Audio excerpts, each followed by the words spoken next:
Saudaraku, banyak orang yang tidak faham bahwasanya memberi makan dan minum itu dalam Islam adalah salah satu cara untuk mendapatkan amal jariyah. Jadi banyak orang memikirkan amal jariyah itu hanya membangun bangunan, hanya membagikan Al-Quran sehingga dihafal. Intinya fisikal, bentuk materi saja atau material ya. Lebih ke masjid, lebih ke bangunan, lebih ke jalan, lebih ke sumur gitu kan. Padahal sebenarnya ada hal-hal lain yang bisa menjadi penyebab amal jariyah, di antaranya makanan dan minuman. Jadi hadis Nabi SAW yang sahih riwayat Imam Ahmad, ini rahasianya di hadis ini. Kata Nabi SAW, ma wudi'a ta'amun illa wada'allahu fihi barakah. Tidak ada makanan atau minuman yang dihidangkan untuk orang lain kecuali Allah, atau dihidangkan buat diri sendiri juga masuk sebenarnya, kecuali Allah jadikan bagian dari makanan dan minuman itu berkah. Maksudnya berkah apa? Kata para ulama, dia akan berada di tubuh orang yang mengkonsumsinya selama dia masih hidup. Jadi begini, orang tua kita semua, Bapak Ibu sekalian, orang tua kita seperti saya, orang tua saya misalnya, pada saat saya ceramah di masjid ini, saya mendapatkan pahala karena menyampaikan agama Allah, insya Allah, bila diikuti dengan keikhlasan. Semoga Allah ikhlaskan niat kita. Orang tua saya panen pahala saya. Kenapa Bapak Ibu sekalian? Karena saya tumbuh dari ASI ibu saya, dan saya tumbuh dari nafkah ayah saya. Makanan, minuman yang saya makan selama ini sehingga membantu pertumbuhan badan saya menjadi besar dan akhirnya saya bisa hidup, maka itu menjadi amal jariyah.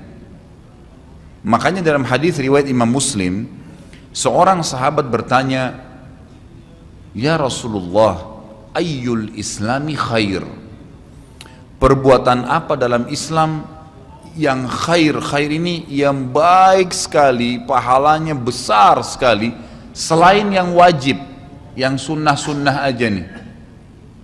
Nabi SAW tidak mengatakan perbanyaklah sholat sunnah. Kenapa?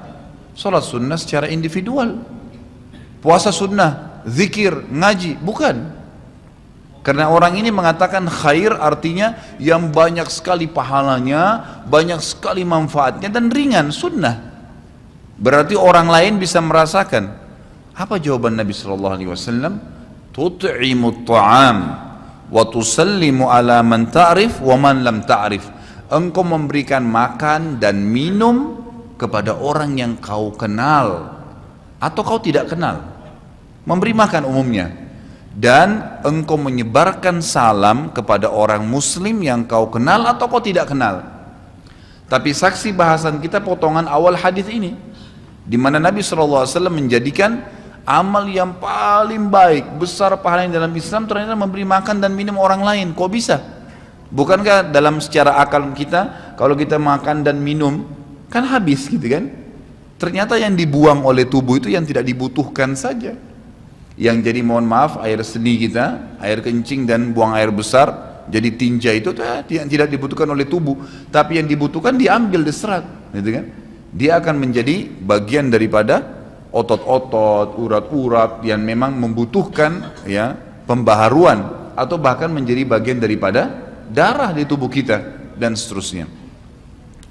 Tubuh kita terdiri dari 75% air, dan Allah SWT mengatakan dalam Al-Quran, a'udzubillahi minasyaitonirrajim, waja'alna minal ma'i kulli syai' hayy. Kami jadikan dengan air itu segala sesuatu bisa hidup, dan memang seperti itu. Manusia bisa hidup dalam sebulan tidak makan, tapi manusia nggak bisa hidup kalau sebulan nggak minum. Bukan sebulan, seminggu nggak minum. Makanya para sahabat, beberapa riwayat menyebutkan seperti Abi Dzar radhiyallahu anhu, beliau mengatakan waktu beliau datang ke Mekah untuk mencari tahu berita tentang Nabi SAW, saking khawatirnya kalau beliau mengaku mau cari Nabi, karena semua orang yang datang dari luar Mekah mencari Nabi Muhammad SAW waktu zaman di Mekah itu digebukin atau dipukul. Dia dari suku Kifar, dia khawatir. Maka dia bilang, karena khawatir saya ditahu orang asing, saya juga kalau beli nanti retorika bahasa saya berbeda, maka saya minum air Zam-Zam. dan selama beberapa hari dia tinggal di Mekah itu 2 minggu cari Nabi SAW, 2 minggu minum Zamzam nggak makan apa-apa dan bisa gitu kan minum air. Beberapa sahabat juga dalam riwayat Bukhari menjelaskan mereka pernah tinggal di Mekah selama sebulan tidak minum kecuali air Zamzam, bisa hidup. Apalagi memang Zamzam punya kelebihan ya. Zamzam itu kata Nabi SAW adalah makanan dan minuman yang menyehatkan dan mengenyangkan. Tapi intinya air gitu kan, intinya air. Fungsi air banyak sekali kan gitu. Tadi kalau kita masuk makanan dan minuman dulu, memberikan makan dan minum dalam Islam ini sangat besar pahalanya, sebagaimana saya jelaskan, dan termasuk amal jariah. Di dalam Islam ada beberapa kegiatan yang kita disuruh untuk memberikan makan dan minum orang, seperti misalnya membuka puasakan orang lain dengan minum dan makan, dan dijanjikan pahala yang besar. Man fattara sha'iman kana lahu mithlu ajri sha'imin min ghairi an yanqus min ajri sha'imin syai'a. Siapa yang membuka puasakan orang lain, maka dia akan dapat pahala orang itu tanpa dikurangi sedikit pun dari pahala orang yang buka puasa tadi.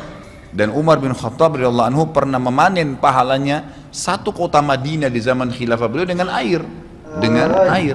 Jadi zaman khilafah beliau di akhir hidupnya, atau maaf di akhir khilafahnya beliau sempat di akhir Ramadan juga, bukan di akhir khilafah, mohon maaf, di akhir Ramadan, dia salah 1 tahun khilafahnya beliau sempat ingin membuka puasakan orang, sudah mau habis Ramadan, ingin dapat pahala. Waktu itu beliau jadi khalifah, jadi raja, diiklankanlah di Madinah. Ya, dia bilang pada pembantunya, gulamnya, tolong iklankan kalau saya akan buka puasakan orang. Ingin cari pahala, orang semua diiklanin. Amir Mu'minin bin Khattab mengundang buka puasa.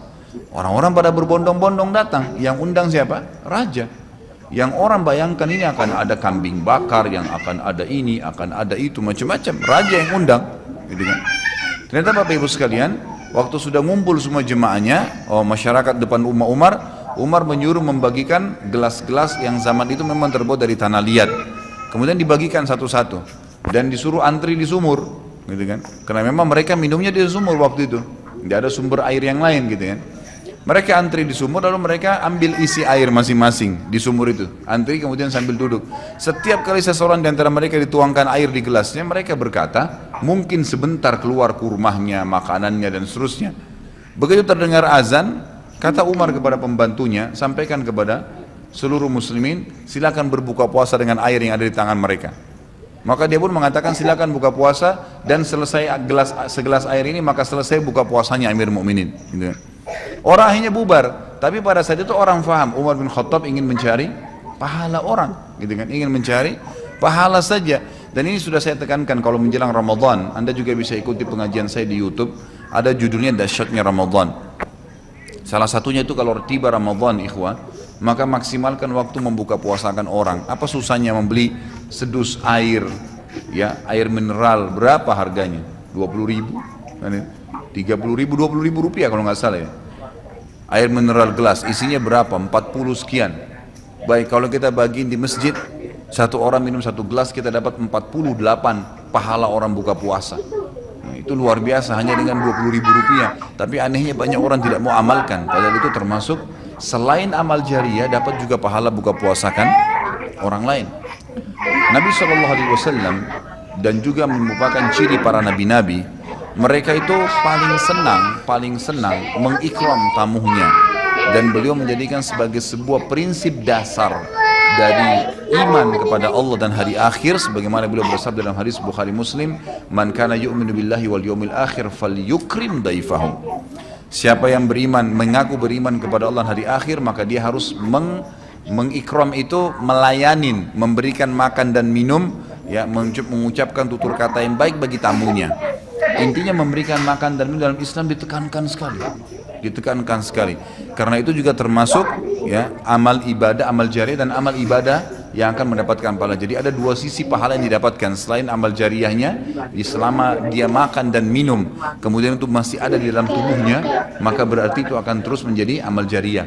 Kata para ulama, dia akan terus menjadi amal jariah pada saat seseorang tumbuh besar. Kayak kasus seseorang manusia tadi, orang tuanya, ayahnya carikan nafkah yang halal, ibunya kasih ASI, dan dia tumbuh besar dari situ. Tumbuh besar ini ternyata menjadi otot-ototnya, menjadi komponen dari tubuhnya. Kemudian dia menjadi besar, lalu dia menikah.